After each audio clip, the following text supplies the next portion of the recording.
नमस्कार. पूर्वी इंडिया आणि भारताचे आणि आता फक्त भारताचे पंतप्रधान नरेंद्र मोदी जगभरात जिथे कुठे जातात तिथल्या महात्मा गांधींच्या प्रतिमेसमोर नतमस्तक होत असतात. जगातील तब्बल 180 देशांमध्ये प्रतिमा, पुतळे किंवा स्मारकं असलेले महात्मा गांधी हे जगातील एकमेव व्यक्ती आहेत.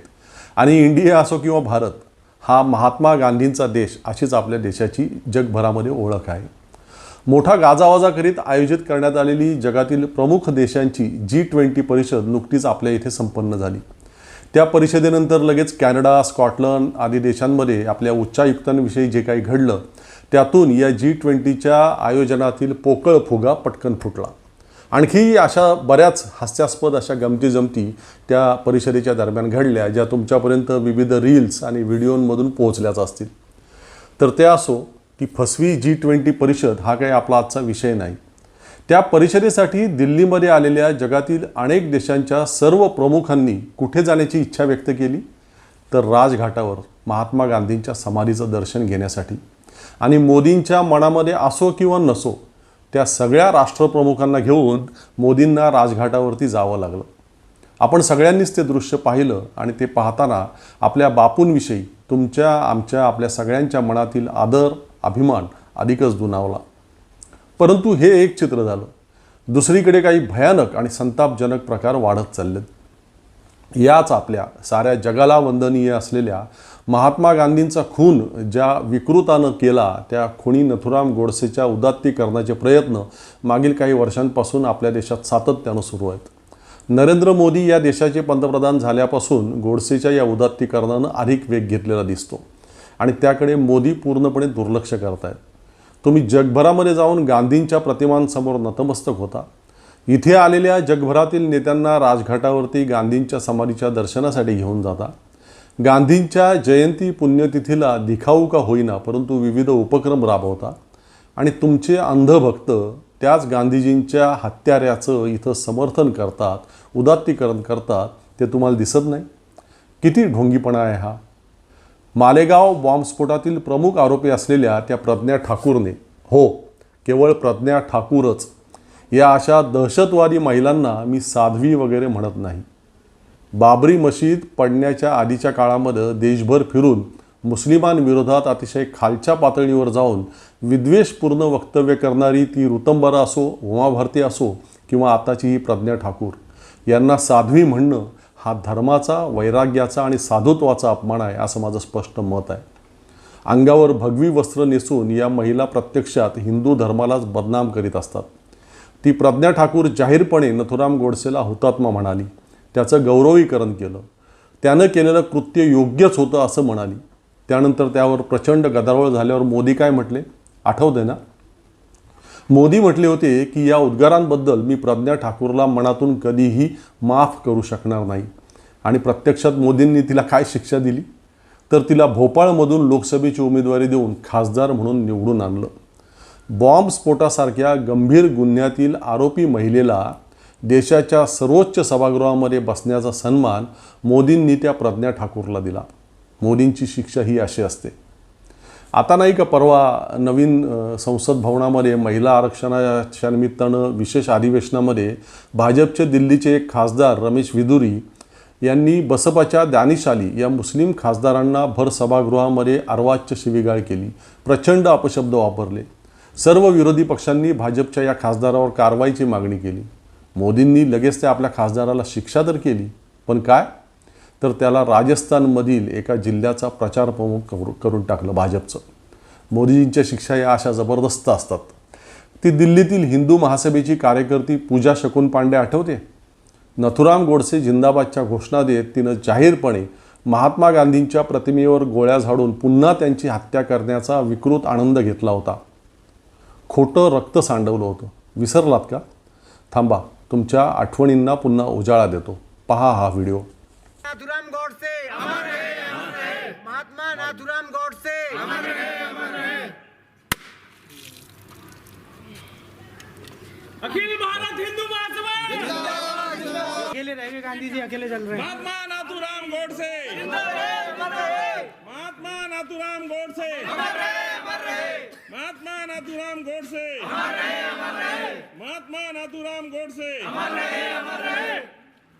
अखिल भारत हिंदू महासभा जिंदाबाद जिंदाबाद अखिल भारत हिंदू महासभा जिंदाबाद जिंदाबाद राम नाम सत्य है, गांधी जी को मत है।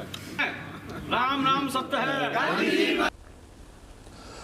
हा व्हिडिओ व्हायरल झाल्यानंतर आणि त्यानंतर प्रचंड गदारोळ झाल्यावर त्या पूजा पांडेवर आणि तिच्या साथीदारांवरती गुन्हा तर दाखल झाला, पण पुढे काय?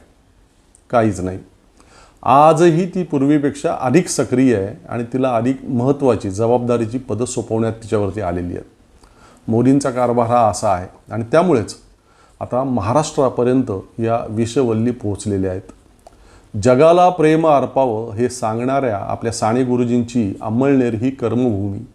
साने गुरुजी हे आंतरबाह्य गांधीवादी आणि त्यांच्याच कर्मभूमीत परवा गणपती विसर्जनाला त्या मिरवणुकीमध्ये खुनी नथुराम गोडसेचे पोस्टर उंचावण्यात आले. जोडीला त्या मनोहर का संभाजी कोण त्या भिडेचे फोटो, त्या योगी आदित्यनाथचे फोटो. काय संबंध गणपती विसर्जन मिरवणुकीचा आणि नथुराम गोडसेचं पोस्टर मिरवण्याचा? पाहिला का तुम्ही तो व्हिडिओ? नसेल पाहिला तर तोही पाहून घ्या.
पाहिलात?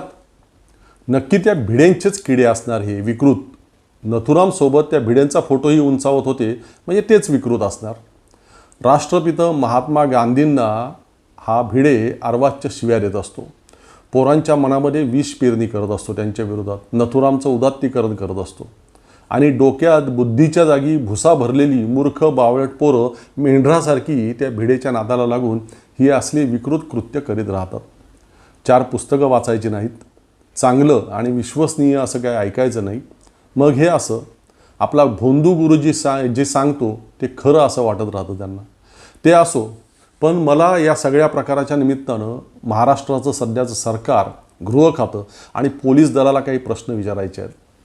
सांगली, सातारा आणि अन्य काही भागांमध्ये मागील काही काळामध्ये काही मुस्लिम तरुणांनी टिपू सुलतानाचा फोटो स्टेटस किंवा व्हॉट्सअपला DP म्हणून ठेवला तर लगेच त्या पोरांवर आणि त्यांच्या कुटुंबियांवरही तुम्ही कठोर कारवाई केली. मग नथुराम गोडसे कोण होता? या देशाच्या राष्ट्रपित्याचा खून ज्या विकृत त्या व्यक्तीने केला, गणपती विसर्जनाच्या मिरवणुकीमध्ये अशा त्या विकृत खुन्याच्या प्रतिमा उंचावून त्याचं उदात्तीकरण करणं हा गंभीर गुन्हा नाही काय? किती कठोर कारवाई केली गृह खात्याने त्या लोकांवर. एक तर सातारा भागातील काही घटनांमध्ये हे सिद्धही झालं की त्या भिडेच्याच कोणी अतिहुशार किड्यांनी सर्वे करून आधुनिक तंत्रज्ञानाचा गैरवापर करून काही मुस्लिम मुलांचे फोन हॅक केले आणि त्याच्यामध्ये वादग्रस्त इमेजेस किंवा मेसेज पेरले आणि मग या धर्मांध झुंडींनी पोलिसांच्या आधी स्वतःच कायदा हाती घेऊन त्या तरुणांना आणि त्यांच्या कुटुंबियांना जाऊन प्रचंड मारहाण करण्याचे प्रकार केले. अशा प्रकारच्या काही घटनांमध्ये काही लोकांचे प्राणही घेतले गेले. महात्मा गांधींचा खुनी असणाऱ्या नथुराम गोडसेच्या प्रतिमा किंवा फोटोंची पूजा करणं या देशात जर अपराध नसेल तर टिपू सुलतान किंवा अगदी औरंगजेबाचाही फोटो आपल्या मोबाईलमध्ये ठेवणं किंवा DPला लावणं हा गुन्हा कसा काय असू शकतो? कोणत्या कायद्यानुसार? टिपू सुलतानाचा DP ठेवला म्हणून काही बावळटांना राग येत असेल तर तुम्ही खुनी नथुरामचं जे उदात्तीकरण करता त्याने आम्हा तमाम लक्षावधी सुजान देशवासियांच्या भावना दुखवतात. त्याचं काय करायचं? गृहमंत्री म्हणून देवेंद्र फडणवीस तो मनोहर उर्फ संभाजी भिडेला अजिबात लगाम घालताना दिसत नाहीत. मुख्यमंत्री ही भिडेंचेच भक्त. साहजिकच भिडे, एकबोटे, तो सदावर्ते वगैरे सगळ्या गांधी द्वेष्ट्यांना रान मोकळं मिळालेलं आहे आणि ते प्रचंड हायदोस घालत आहेत. मतांच्या राजकारणामध्ये आपण कोणत्या विषवल्ली पोचतोय याचं कोणतंही भान राज्यकर्त्यांनी ठेवलेलं नाही आणि त्यामुळे सगळी भीषण परिस्थिती निर्माण होत चालली आहे. अर्थात हे सगळं फार काळ चालणार नाहीच. देश आणि राज्यभरातील वारं आता फिरलेलं आहे. कर्नाटकानंतर आता ज्या काही राज्यांच्या विधानसभा निवडणुका येऊ घातल्यात तिथेही भारतीय जनता पार्टीला पराभवाचा सामना करावा लागणार हे निश्चित आहे. आणि म्हणूनच अनेक केंद्रीय मंत्र्यांना खासदारांना विधानसभेच्या उमेदवाऱ्या देण्यात आल्यात. म्हणजे देशाचं मंत्रिपद किंवा खासदारकी यापेक्षा आमदारकीवरती फोकस करण्याची पाळी भाजपच्या अनेक नेत्यांवरती मोदींनी आणली आहे. ही पराभवाचीच नांदी आहे. सगळे सर्वेसुद्धा तेच सांगत आहेत. महाराष्ट्रातही अजिबात वेगळं चित्र नाही. फडणवीसांनी आधी शिवसेना फोडली परंतु उपयोग काहीही झाला नाही. म्हणून मग राष्ट्रवादी फोडली परंतु परिस्थिती जैसे थे आहे. उलट ही सगळी फोडाफोडी फडणवीसांच्या आणि भाजपच्या अंगाशी आलेली आहे. पूर्ण बुमरँग झालेत फडणवीसांची ही दोन्ही ऑपरेशन्स. महाराष्ट्र निवडणुकांची वाट पाहतोय आणि हे सरकार एकही निवडणूक होऊ देत नाही. ना पालिकांच्या निवडणुका ना लोकसभेच्या पोटनिवडणुका. पुण्यातील एका कसब्याच्या पोटनिवडणुकीनेच त्यांना धडकी भरली त्या निकालाने. पुन्हा हात दाखवून अवलक्षण नको म्हणून कोणतीच निवडणूक घेत नाहीत. असो, राजकीय फोडाफोडीने काहीही साध्य न होता उलट जनमत आपल्या अधिक विरोधात गेलेलं आहे हे पाहून आणि मग त्यामुळेच बहुधा आता हे सदावर्ते, भिडे, एकबोटे वगैरे ही जी प्यादी आहेत यांना धार्मिक हायदोस घालण्याचा मोकळेपणा देण्याची भाजपची रणनीती असू शकेल. पण लोकही आता शहाणे झालेत. या विकृत चालींनाही आता ज्यांच्या डोक्यामध्ये मेंदूच्या जागी भुसा भरलाय असे लोक वगळता बाकीची सुजाण जनता बळी पडणार नाही. धर्मांध किड्यांनो, तुम्ही कितीही प्रयत्न करा, गांधी मरणार नाहीत. गांधी मरते नहीं. महेंद्र पांडे यांचेही काही शब्द आहेत.